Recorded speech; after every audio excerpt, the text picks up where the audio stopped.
Na Kenya itajengwa na vijana, ni sisi wenyewe.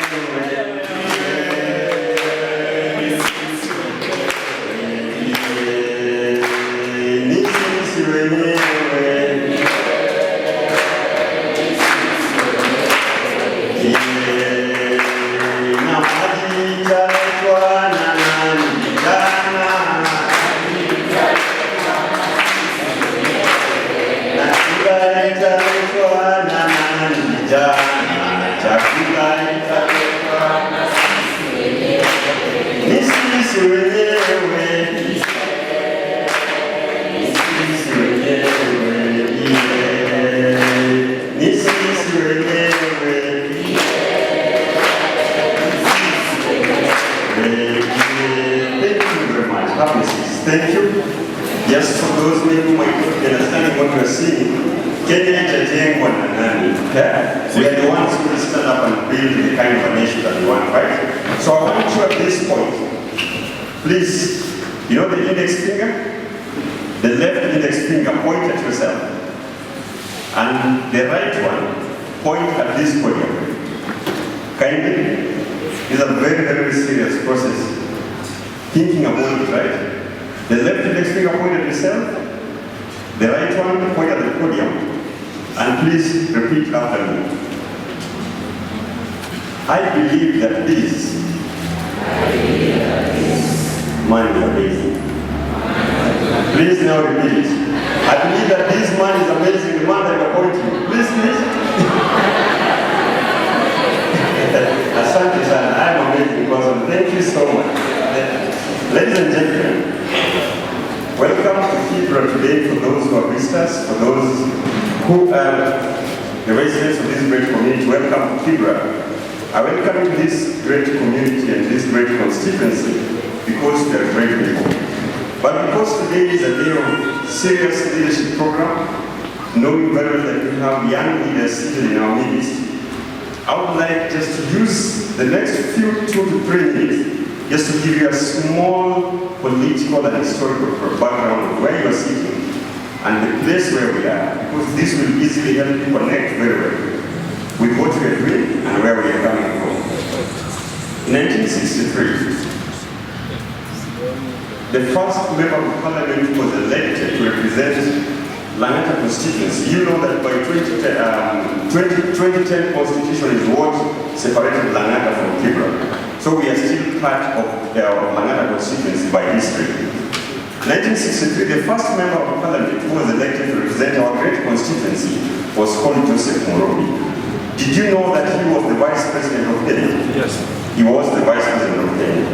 That means that this great community has produced a vice president in this country. Upon his resignation, he went on to form today what we call the Kenyan National Archives, that all of us know as a place of meetings in town, but it's a very historical place. Our third member of parliament was called Mwangi Maathai. Did you know about him? Mwangi Maathai is actually the former husband to Wangari Maathai. And we all know Wangari Maathai on her inspirational journey of fight for a better environment, and she went ahead to become the first female Nobel Peace Prize winner, not just in Kenya but in Africa at large. The fourth member of parliament called Philip Leakey was Philip Leakey was also a member of parliament of this great constituency. By that time we were still another constituency. Why is this important?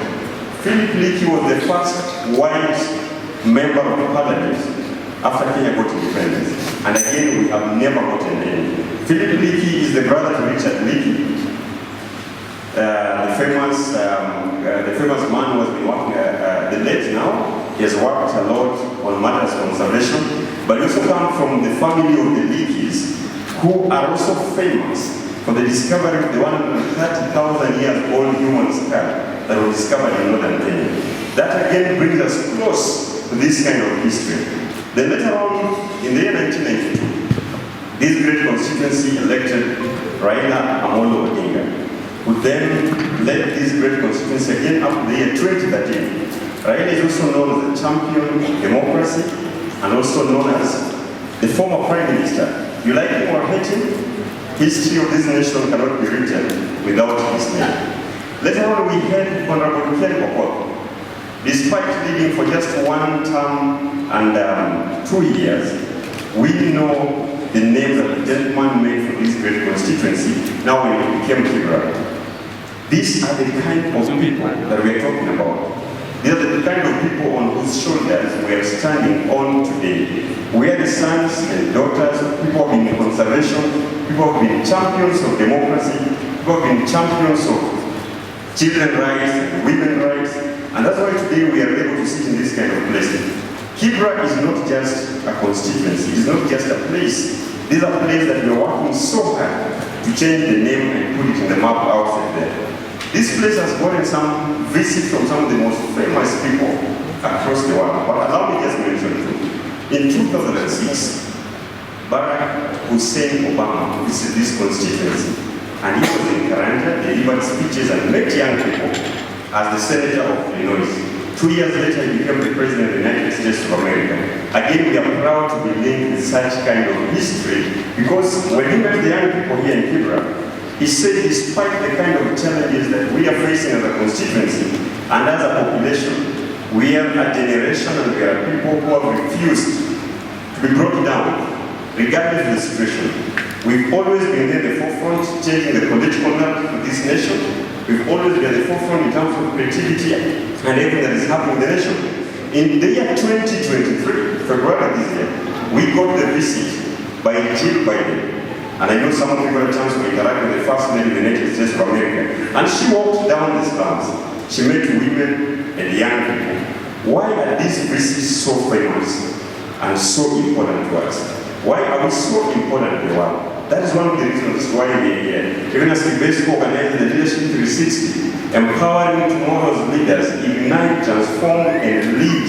Today we are here to reimagine our purpose and the impact that we are able to have in the society. But ladies and gentlemen, today in our midst, we are also honored with a very special guest by the name Dr. Stephen Jackson.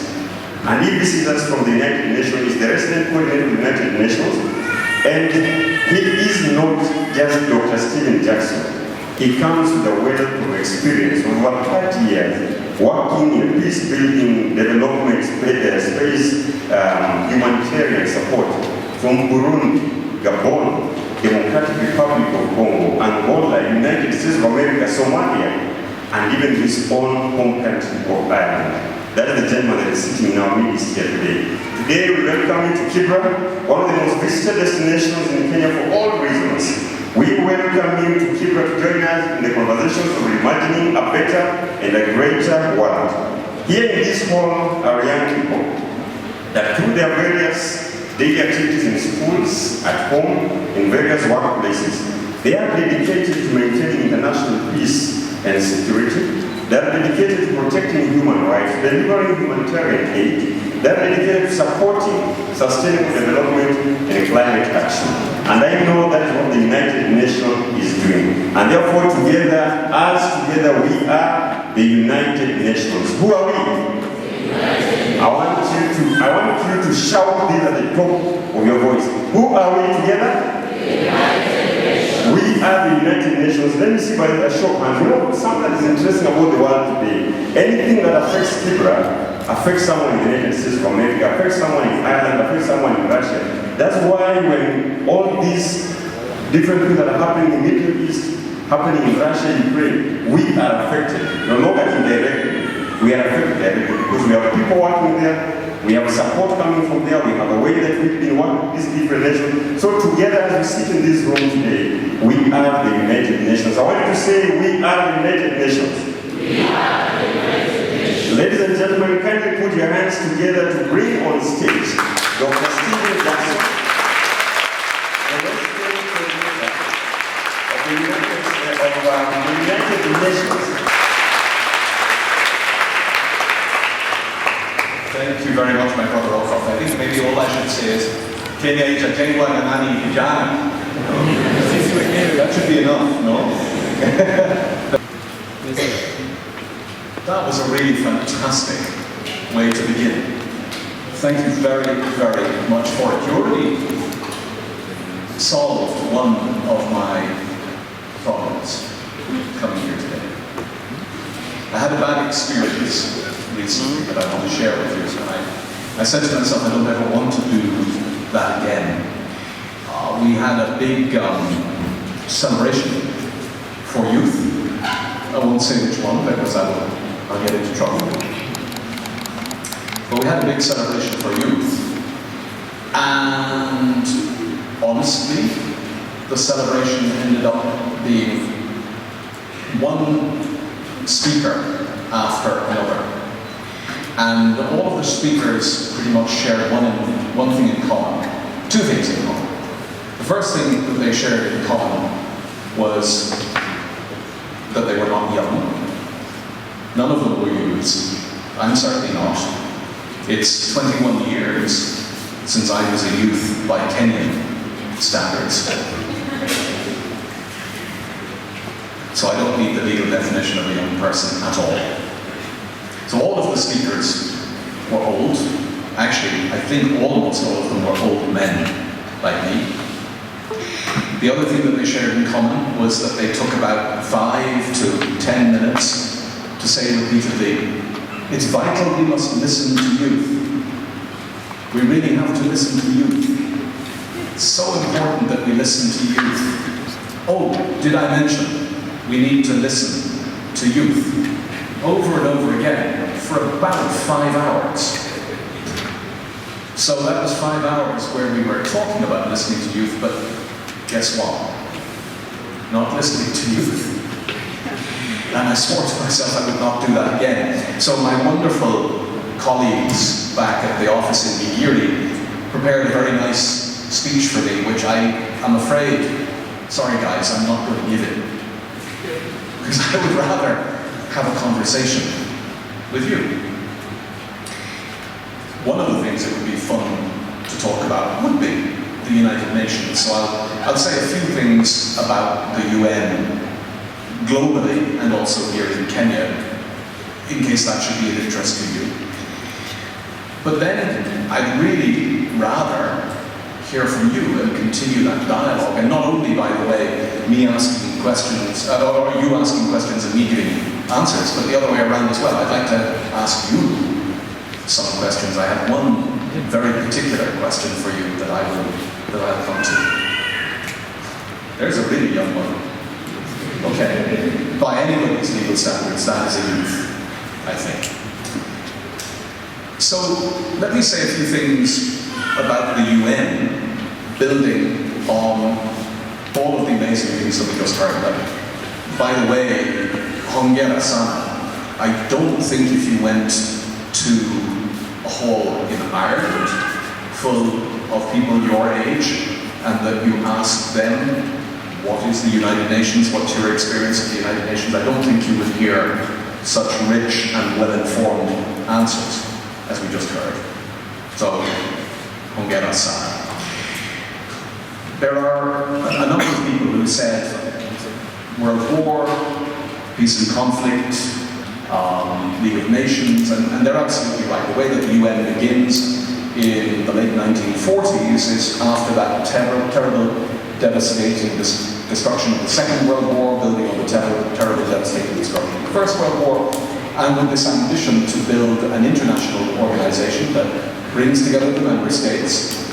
And I don't know, here's pop quiz, here's the first of my questions.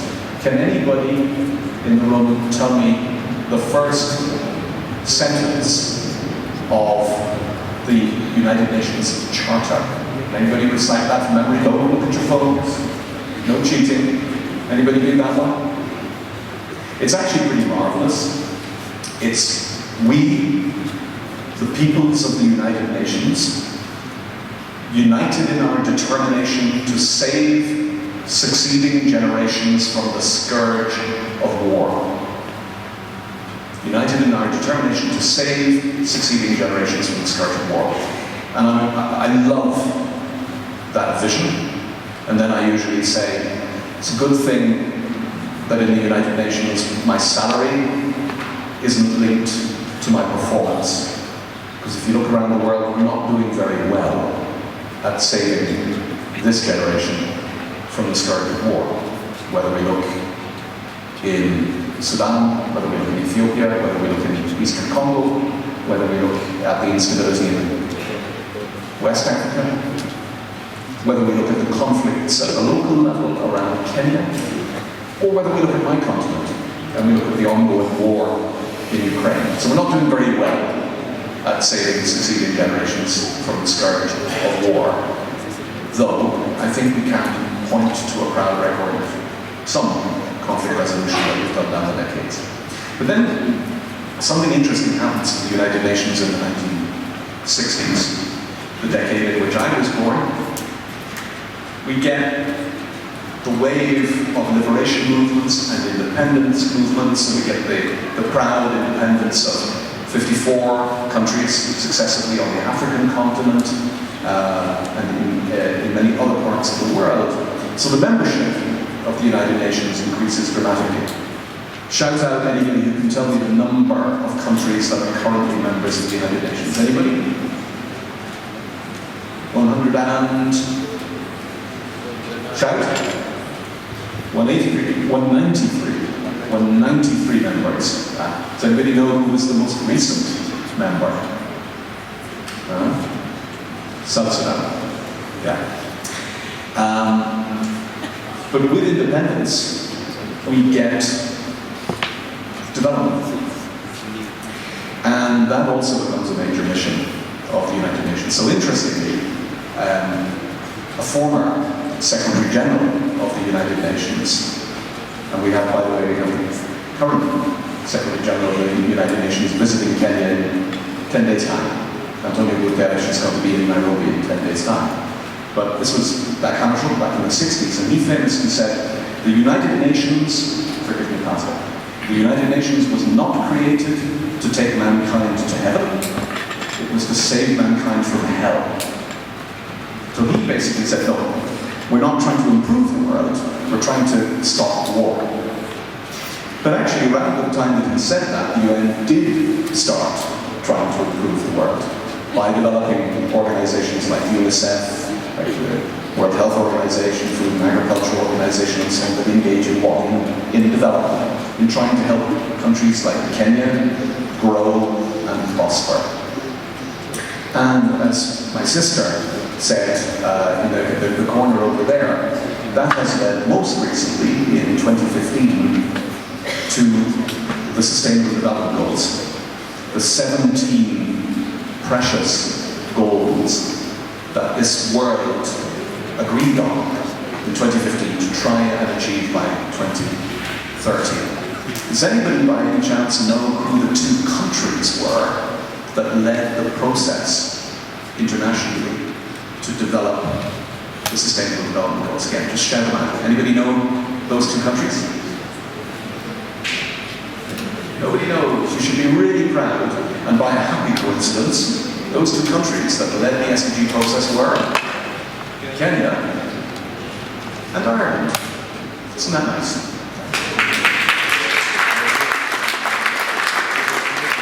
So actually, these Sustainable Development Goals have a very dear place in Kenya, and I think you should be very proud of them. But the bad news is that everywhere in the world, we're not living up to them. There's nowhere in the world that is currently, not any one of those 193 countries that is currently on track to achieve the 17 Sustainable Development Goals by 2030. And why is that? Well, number one, because development's hard, right? And the goals are ambitious. But there's also 4 reasons, more recently, that have made the journey towards the SDGs hard. And they happen all to begin with the letter C. The first one is COVID. We had 2 to 3 years of global economic decline because of COVID around the world. The second is conflict. Conflicts everywhere interrupt development, and some conflicts have global consequences for development, and that is true of the war in Ukraine, Kenya is one of many countries that relies on both Ukraine and Russia for imports of food, fuel, fertilizers, 3Ms. All of those got more expensive for Kenya. That's hurting your development. So COVID, conflict, climate change. Kenya's on the front lines of global heating. And you know it, it's getting hotter every day. It's pretty hot in here. But more pertinently, we've had a drought in much of Kenya like nothing we've ever seen. I bet many of you have relatives, friends, who've been telling you just how bad it's been. And that's of course had a consequence not just for people living in those drought-affected parts of Kenya, but also for you guys, because that's another reason that food got more expensive. So, COVID, conflict, climate change. Fourth one is a little bit more abstract. It's the cost of capital. It costs a country like Kenya, every country in the world borrows money to fuel its development. You have to. You take a bet on the future. You say, if I borrow this money, I invest, I create factories, I create roads, I create train lines. I was just on the SBR down to Mombasa. You borrow the money, you invest in that, and you hope it pays back in terms of jobs, in terms of profits, in terms of taxes, in terms of growth in the economy. Kenya, and countries like Kenya, pay 8 to 10 times more than my country pays to borrow the same amount of money. The interest rate is about 8 to 10 times higher. Why is that? Bankers in my part of the world say it's because Kenya's risky, because Africa's risky, because we don't know if we're going to get the money back, so we have to build in this margin. It's called the risk premium. I don't know about you, but I'm not convinced that that's right. I don't think Kenya's more risky than many parts of the world right now. Actually, Kenya's got its challenges, but Kenya's a pretty good place to invest your money. So, there's something going on here, and I think it has a lot to do with stereotypes, a lot to do with history, may have a bit to do with race. So those are the reasons that the SDGs are off track in a country like Kenya, but they're off track all over the world. I want to say something about youth, and then I want to bring this into land with the first of my questions for you. So, okay. Kenya itajengwa na nani vijana. Beautiful sentence. Lovely song. Do we mean it? I hope we mean it. It's literally true, right? Anywhere about, 3 decades from now, if I'm lucky, I will leave you. I won't be here anymore on the planet. You guys will. So it's your future, in a very literal sense. What are you going to do with that future? How are you going to build the Kenya, the Africa, and the world that you want to see, and that we all need? You're going to have to do it. And you're going to have to do it without people like me. And that's why I think this program is so amazing. And Pastor, you were telling me Chipuka means to sprout. That's what we need. We need leadership sprouting up from below. Because you guys have the ideas. My generation are pretty much out of ideas. I think we've kind of shown that. You guys are going to be the ones that will show us how to solve the climate crisis, for example. Or if not, well, it's pretty much over. If the planet gets much hotter, you can forget the future. And my generation hasn't been able to work out how to stop it. In fact, we seem to be making things worse. So, you guys are going to have to come up with solutions for that. You guys are going to have to come up with the solutions that create jobs. You guys are going to have to come up with the solutions that allow everybody in Kenya, powerful, less powerful, rich, poor, differently abled, different identities, different religions, different sexualities, but solutions that allow all of them to feel equally valued. Because this generation, we haven't managed to do it. In Kenya, my part of the world, anywhere. So when I say we're supposed to listen to youth, I mean it. But now here's my question. I happen to be in the very fortunate position of being in charge of the United Nations in Kenya, and it's a real privilege. But then when I say, well, okay, we need to listen to youth, the last time I checked, there are more than 35 million of them. So how do I listen? How do people like me listen? How do politicians listen to 35 million young people? If you all speak at the same time, I will very quickly go deaf. So what does it mean? What would it actually mean? And that's my question. How do we listen to youth? I know we have to, but how do we do it?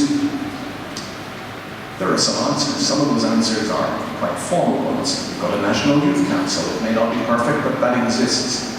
And then you'll have structures at the county level, you'll have structures at the community level. But you've also got really incredible new platforms that are much more inclusive and horizontal than that. When I met Okoth, my brother, it was with Shujas, which I'm sure many of you are involved in, this online way of interacting. And that's what, 7, 8 million young Kenyan members now? So that's a way we can listen to you. But I want to hear from you. How would a big, bureaucratic, difficult to change organization sitting out on a beautiful campus in Nairobi, how would we listen to youth? How should we do it? Who should we listen to? What channels do you have? I'd love to hear your ideas for what our priorities should be and how we should listen to 35 million of you without going deaf. So, Okoth, can we ask? Yeah, lovely. Let's have a conversation. Good morning all. My name is Natasha. And for me, I think that if you could come up with a committee that is being led by the youth, because in order to be able to interact with the youth, they need someone that understands them, someone that they can reason in a way that they all know whatever that is going on and they are facing as youth. So coming up with a committee that is being led by youth, then them leading the conversation and coming back to giving the feedback, and them being like a channel to youth and the youth, that will help to be able to come up with solutions. Thank you. Makofi and very Good afternoon. Again, I'm Emmanuel James.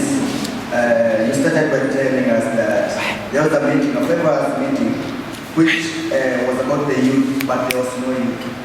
So the first step should be, in that meeting, let there be youth, not the old people. Talking about the youth. Let us talk about ourselves. Santi Makofi, go ahead. You know what I like about this conversation is just how the hunter turned to be the hunted. We came knowing where to fire questions, and now the questions are fired to you, right? Let's pick more questions because he is right here. Let's pick more answers actually. It's more answers, not more questions. My name is Valentine. Valentine. Actually, I'm really passionate about leadership, and I have been a leader in my whole life. So I think how organizations are listening to us. Firstly, us as the leaders, we are here already, so we have that initiative of being leaders and we want to be heard. We have people in our communities who have given us that opportunity to lead them and to guide them in different things. So because we have that upper hand of talking to you and conversing with you guys, I think valuing us and valuing the opinions that we are giving, because sometimes youths have a very close mind and some opinions we give some organizations might think like, no, but we are the ones who are giving.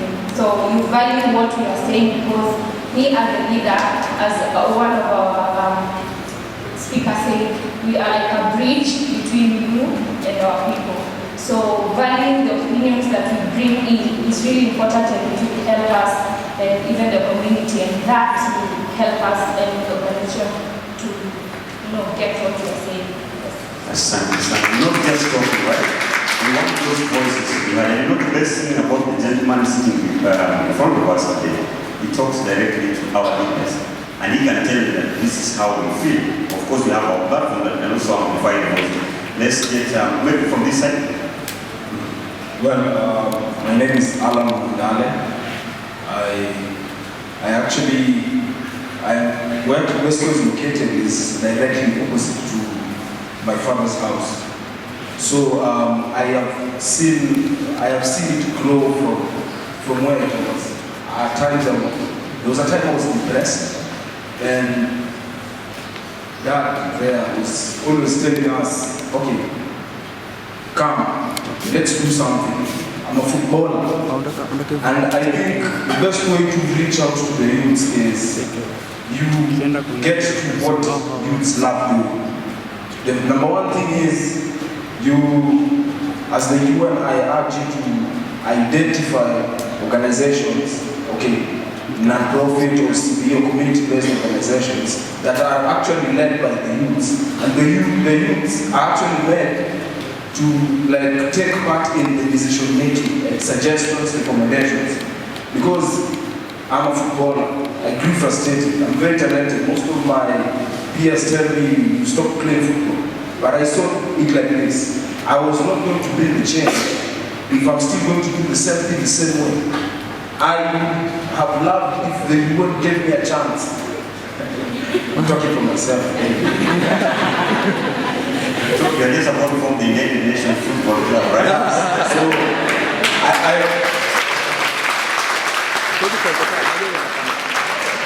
I would really love to, I've seen talent, I've been on the field, I know what happens. I know that if you're talented, you'll do it as if it's the last thing. Therefore, that is the only way you're going to reach out to the youth, arts, culture. Thank you. Wonderful. On this side, we come to the middle. There's a gentleman at the back, the African shirt, the Ghanaian Kente. Hello everyone. First we can't say that you want to report the youth without telling them necessarily what you want to report them. So the best thing we can do, we can first sensitize the youth on what are their rights, specifically on matters to do with crime, and to educate them on what their rights and what is their responsibility as youth. Then we can now involve them. Asante sana. Let's give an opportunity to this girl now.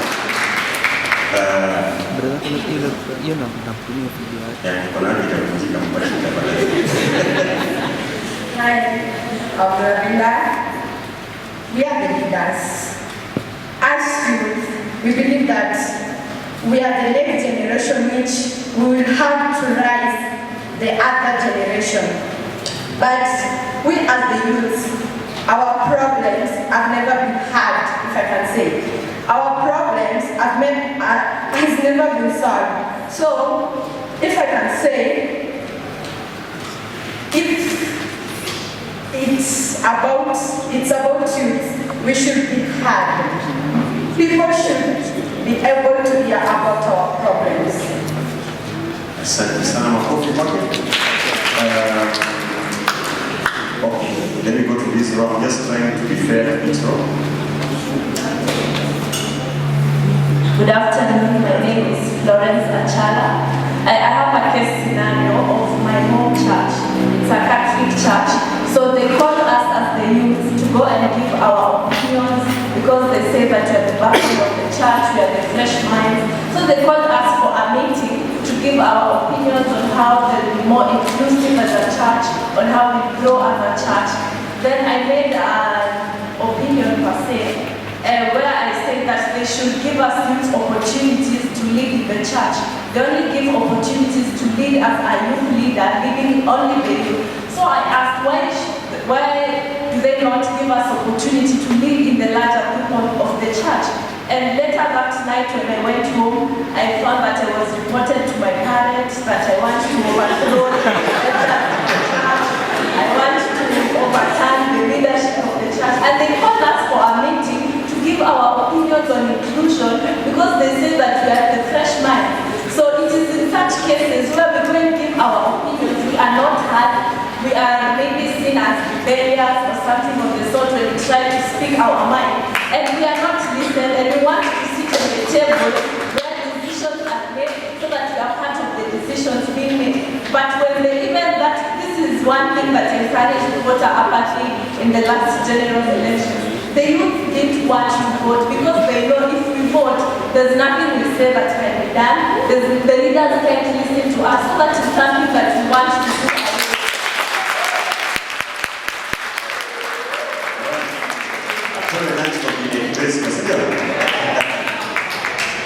So I'm taking a good list of all of the different ideas and so forth, and I want to hear many, many more, so I won't say much now. I do just want to say one thing in reaction to that marvelous intervention we just heard. And you said you were accused of being rebellious. Well, you have to be rebellious. And if you're not rebellious now, whenever will you be, right? And it's only by rebelling. And I don't mean, you know, let me be clear, I don't mean violence, I don't mean throwing stones, but having rebellious ideas. You have those, and that's the only way that the world will ever change. So that story, look, don't tempt me to say too much about the church. I'm Irish, you can look up our history. But that's pretty horrifying what happened to you. That's one thing I wanted to say. The other thing, when you were speaking earlier, you mentioned a few political actors and you were careful to say whether you support them or you don't support them. I want to say the same thing. I was in a meeting recently where I heard President Ruto speaking. Maybe you support him, maybe you don't. That's absolutely right. But I want you to hear one thing that he said, because he said we need a place at the table. He said, you know, if you're not at the table, you very quickly find that you're on the menu. I thought that was very funny. He was saying it about Kenya globally in terms of the discussions around the climate crisis. If you're not at the table, very quickly you'll be on the menu. Well, I think that's true of youth too, right? So make sure that you're at the table. I thought it was wonderful what you said. Thank you for it. And even before we take it back to the audience, let me ask one question that one of the participants raised here in the morning. In our matters today, we are continuing at the capacity of the resident coordinator of the United Nations Kenya. But we know at one point you were somewhere where we are today. He was seated the way we are seated. A very long time. Yes, and he was dreaming the way we are dreaming. In as much as Ireland is a certain developed nation, but I know you also encountered certain challenges. If you were to be in our shoes today, with what is happening in the world as it is right now, what is it, one thing that you do differently to make things turn around in the community? Because that was the theme of the conference. That's a really, really great question. Can I answer it in this way? So I'll tell you the one thing, I guess, that I've been trying to do differently. But first, even though it is, 40 to 30 years since I was in your shoes, let me just make one point of comparison. So Ireland today is a very wealthy, very successful economy. No reason, Ireland is a small country, so no reason why anybody in this hall should know our history particularly deeply. But I don't know if you know this, that the Ireland that I grew up in as a youth, a generation ago, was very, very different. It was the poor man of Europe. It was one of the poorest economies. And I can illustrate that for you in a way that I hope will connect to your reality. Very happy right now that our kids have stayed with us. My daughter is here in Kenya, but our two boys are. of students in the world. My oldest boy was going to just graduated. He's looking for work. He's looking for a job back home in Ireland. And my wife sent him a link from the web to a whole page of jobs in the UN, in NGOs back in Dublin. And I'm not kidding. I looked at this link and I went, when I was a youth, there were no jobs in Ireland. There literally were no jobs. No job was ever advertised, because if you advertised it, you'd get 3 million applications. So any job that there was, word would go around like this. You know, they didn't want to get too many people excited about it. Now there are jobs. Now, we could talk about what changed, but if I tell you that when I graduated from university, of my group of friends, we all left. I went and worked in Britain. Some friends went and worked in Germany. Many friends went and worked in the United States. Some in Australia. We all went elsewhere looking for work because there were no jobs in Ireland. Now, we were lucky. We had the kind of passports that would let us do that. We could go and work in these other places. We had that advantage. But there were no jobs. So it's weird to me now, a generation later, to see my son sort of having all of these different places that he could apply to. So what would I have done differently? I think I would have protested that there were no jobs. Because do you know what happened? About 10 years after I left Ireland, it began suddenly to do very successfully economically. And a whole bunch of economies, it became one of the fastest growing economies in the world. It was for about 10 years. It got known as the Celtic Tiger. You can look it up. A whole bunch of really clever economists from big universities around the world came in to see what the ingredients for this sudden success had been. And somebody said, well, what's the government doing right? Until a really clever economist came in and said, no, what were all the previous governments doing wrong? Ireland, you had a massive youth population. Guess what? Just like Kenya. It was very educated, just like Kenya. It was very ambitious, that youth population, just like Kenya. It was English speaking, just like Kenya. And it had access to all of these new markets, actually, just like Kenya. So the question was not why are you suddenly getting wealthy, it was what took you so long? What was holding you back? And it was like the energy of a coiled spring, the energy of youth in Ireland. As soon as you let it go, boing, suddenly the economy started going like that. So in many ways, I think Ireland's history has some lessons for Kenya. I was at a presentation yesterday by the United States Embassy here on why the Kenyan economy is actually poised to become very big, very fast, and how it can do it, and how it can create jobs for all the young people coming onto the job market. And actually, there's huge opportunity. So I wish, looking back, what was the thing I should have been more rebellious. I should have been more rebellious. I shouldn't have just left, which is what I did, and I didn't go back for a decade. I should have stayed behind and used my energies to try to meet Ireland. That's what I should have done.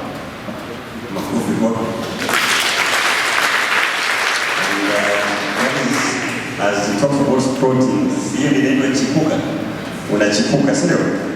Can we just take now two questions, because I know on the other one, the best thing is that we keep on engaging. This is just at the beginning. We start this conversation physically, we keep on engaging different agencies. We just have like about at most 10 minutes, if we still 2 more minutes, but we are almost out of time. So we'll pick a question from, okay, the gentleman is already standing. That's how you occupy your space. He was even standing. Yeah. Who is the next one to take the next slot? The next slot? Okay, there's another gentleman already standing, so I'll give it to him. So my question is about the 17th SDG talks about partnerships for the girls. So my question is, how can the UN be more intentional about local partnerships? Because in order to achieve the Sustainable Development Goals, some of us are even in programs that have been organized by the UN, but now they are partnered with foreign organizations. So you get most of these things, they are just done online. So my question is, how can the UN be more intentional about local partnerships? Because we also have such programs, such as this one. So how can the UN partner more with leadership programs such as this one in order to bring change?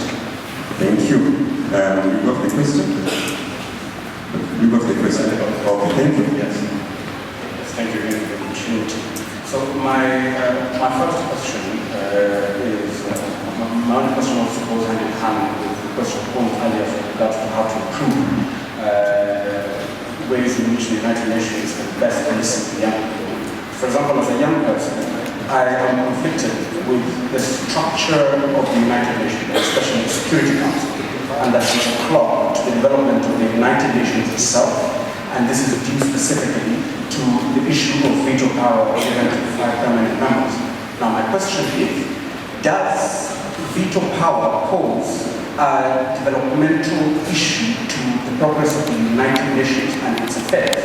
And then in regards, and so how it relates to how the United Nations best listen to young people. That now, in my capacity as a young person, I acknowledge that I need to climb up the political ladder within my country in order to get to the General Assembly. But if, for example, there were a youth advisory council that for example, would be in the form of the Kibera, whose capacity would be as a committee or a subcommittee of one of the main committees of the United Nations General Assembly, and that an official position of young people can be provided on the deliberations of the General Assembly by giving a podium to young people to therefore listen to what our concerns are. And in regards to how we get, so again we have a global representative.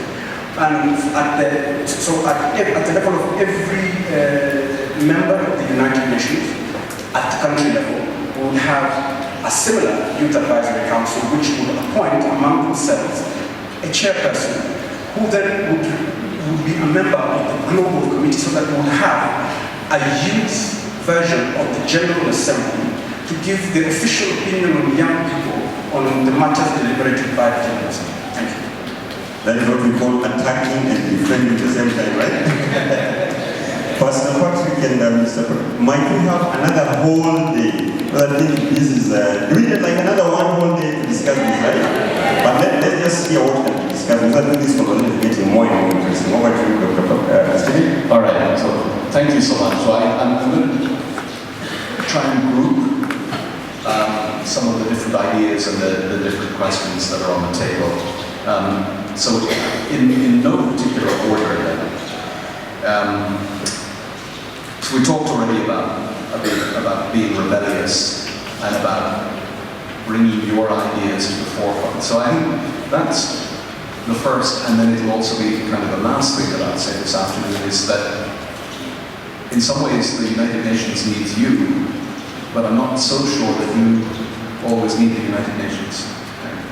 I think your leadership, you're going to be called upon to give in your communities, in your countries, and in your lives. And some of that will, I hope, help shape the work of the UN, but it's important in itself and on its own. And it's really important for you to be exerting your voices, whether the UN is there or not. The second, my brother over on this side of the room, who talked about sensitizing young people to their rights. And I think that's hugely, hugely important. You may not feel this every day in your lives, but you actually have an amazing constitution here in Kenya. And you should read it. Because the 2010 Constitution of Kenya gives you, no, it doesn't give you, it recognizes that you have some really, really fundamental rights as young people. It's a very progressive constitution. I wish my constitution was as strong as your constitution, actually, and particularly around the rights of young people. So, yep, message heard. We, UN, we can do our bit to sensitize you, but actually read it. It's all there. It's online. You don't have to buy it. Just consult it online and learn it by heart. And quote it. Quote it the next time that somebody in the uniform gives you trouble. Quote it calmly. Don't throw it in their faces, or that might go badly. But quote it calmly. And remember the rights that it recognizes that you have as a Kenyan and as a young person. It's a really fabulous document. Like constitutions everywhere, I don't think we always live up to it. We don't live up to the Charter of the United Nations half the time either. But those documents are precious and they're worth reading. I wanted to talk about leadership. A number of you have said, we're the leaders, engage with us, include us, listen to us. My brother just made a very passionate appeal for structures going all the way from the global level, all the way down to the national and the local level, in terms of advisory councils. Well, the good news is some of that exists already. We have a United Nations Youth Envoy, and she's fantastic, and you can check her out online. And around her are youth advisors to the Secretary General that are selected from all of the continents, and those positions are renewed every couple of years. And they really do shape the youth fora that happen in New York at the global level. But, you can hear a but coming here. And I don't mean any disrespect to the youth envoy or the youth advisors. But in your own lives, have you ever come across what I would call professional youths? What I mean by that is people that kind of have made a bit of a profession out of being a youth leader, about being your voice when you didn't entirely know that you'd selected them to be that. People who kind of cornered the market in being the voice of Kenya's young people. People who might be preparing a political career, maybe, and are using the youth sphere to get ready for that. That's a little bit of a dilemma for us. Sometimes you find that the interaction between an organization like the United Nations and young people becomes centered around the usual suspects, I'll call it. The same youth leaders that we sort of call on again and again and again.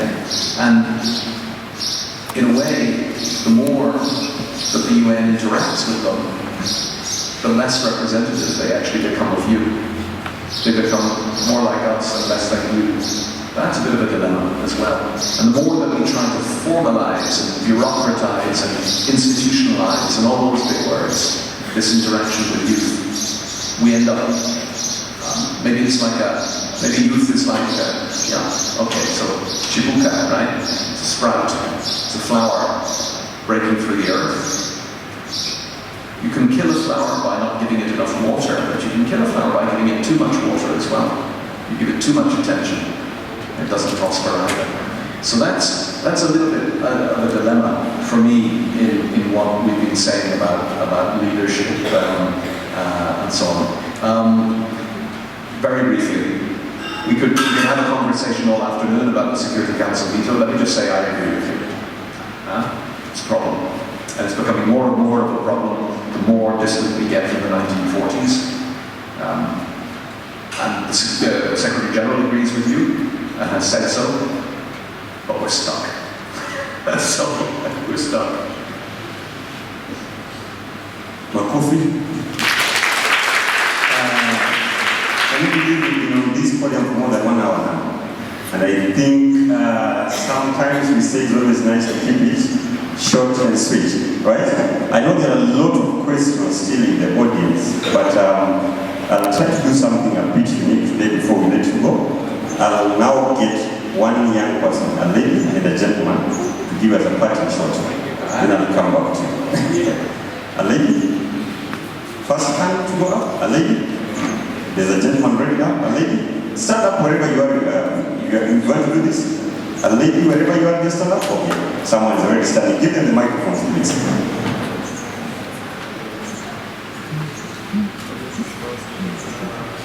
A parting shot in less than a minute, kind of? Okay. My first is to thank you very much for getting anybody wants to create an audience for you. And my parting shot is that we have had all these things, and from my understanding and the complexity of all these factors, starting from influences, banking system, our leaders themselves, and the laws of the land. One is that for every problem that we are currently facing right now on the planet, everything revolves around national identity. National identity, from leadership, the West itself, the United States of America, UN itself, our youth, the youth ourselves, we lack what we call national identity. And if we can address this issue about national identity, then we can solve all these problems, including the youth representatives who are at the top representing us. And then the next thing is that we should, you as the UN, a lady came here yesterday, I was just sitting behind there, and I was analyzing how she was communicating. There's a lot of filtration in the communication system, largely media system, and all these other platforms where people can communicate. Our leaders, let me call the bodies themselves, our leaders are using, apparently, these platforms so that what they term as unnecessary content should not reach them. Okay. My appeal is, if the UN can ease this platform, all us youths to get to communicate what we are facing without any of such things, we can be fine. Thank you. Asante sana. The lady was saying. Thank you very much. My name is Juliet Mabe, and I would like to thank you so much for coming and giving us information of what you want to know and listening to us. And just to conclude, it's about the UNICEF. The UN, the thing that I'm excited all about is UNICEF because it helps. Like in schools, they give bags, colors, pencils, books. Those parents who are not able to afford the books, the bags, the children are able to be given in school, and that is a very nice thing to do. And then the pandemics, you come in to help us, like during the COVID, you assisted us so much. And then climate change, though it's not yet solved, I know it will be solved. So thank you very much. Thank you, and in one last message to all of us and to everyone who will be listening and watching. So one last message inspired by what my brother and my sister have just said. So my brother talked about national identity. And even before national identity, you have a global one. You're citizens of the world. Now, that's super easy to say, it's a bit of a cliche, probably doesn't always feel like you're citizens even of your own country in your lives, never mind being citizens of the world. But you've got one huge advantage that my generation didn't have, and I'd rather, wherever you are, mention it, and that's the internet. When I felt really strongly as a teenager about a problem, one that I was actually obsessed with was nuclear war, nuclear weapons. I grew up believing that we had a real risk of killing ourselves. All I could do was organize in our community about that. If I wanted to send a message to world leaders, I had to sit down with a piece of paper and a pencil, write a letter, try to find an address, postage stamp and an envelope. It takes forever, no idea if it's ever going to arrive. You guys can organize, and that's what you were talking about today. You can organize online. And I know it's costly, and you have to pay, for the internet charges and so on. But you can build coalitions in a way that my generation could not.